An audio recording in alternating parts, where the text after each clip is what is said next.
The reaction to my last video about the criticism of Skull and Bones leaning toward a woke agenda garnered some interesting comments. It seems that the biggest issue to come out of the comment section was the fact that there are so many women populating the game, especially within your pirate crew. Now, any reasonable person would have to concede that piracy was a male-dominated activity. This cannot be argued, including by myself. But is there no place for women in piracy? If you said no, then you're in need of a history lesson from the gringo, and since I was a school teacher a long time ago, when I still had patience for teenagers, I will try to be as instructive as I can. Here is a list of some of the most feared and successful female pirates from the pages of history. Number 7. Alwilda. In the 5th century Northern Europe, around what is now Sweden and Denmark, she refused an arranged marriage with the crown prince, disguised herself as a man, and took off with a group of women and secured a boat. Along the way, they amassed pirates who had lost their own captains and made their own crew. She terrorized the Balkans and eventually was hunted down by the very crown prince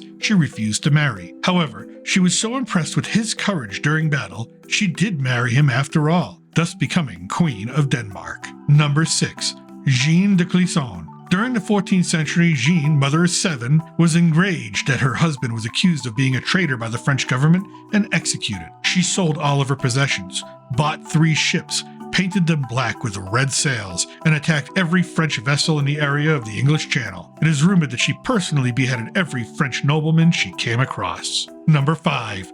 Rachel Wall, one of the first and only American pirates operating from 1781 to 1789 off the coast of Boston. Rachel and her husband would disguise their boat as if it was battered and in trouble, and after a storm, Rachel would stand on deck and wait for help to pass by. The passing men would see Rachel, who was rumored to be very beautiful, and stop to help her. That's when Rachel and her crew would murder and rob them. After her capture, she became the last woman ever executed by the state of Massachusetts. Number 4. Grace O'Malley led a 20-ship fleet against the British monarchy during the 1560s along the coast of Ireland. Piracy was a family business for Grace, having it passed down from her parentage. Having been captured once, then released from prison, Grace even convinced Queen Elizabeth I to give her leniency and return her ships, and Grace promised to stop pirating. The plea worked, but Grace and her sons continued to plunder both British and Spanish merchants until her death in 1603. Number 3.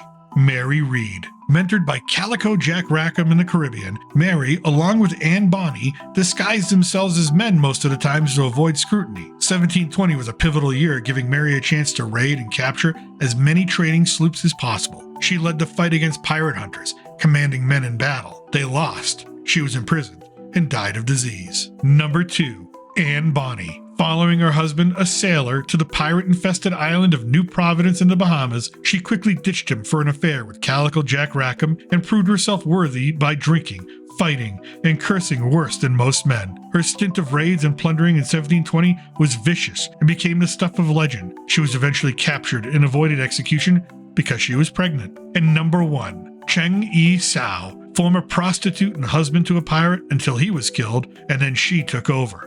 From 1807 to 1810, she had hundreds of ships and about 50,000 men under her command. So feared by the Chinese government, they enlisted the British and the Portuguese navies to hunt her down. She instead negotiated a surrender, which included her keeping her riches, all of her men receiving pensions, and spent the rest of her life running a casino. She is considered one of the most successful pirates in history, male or female. And there you have it.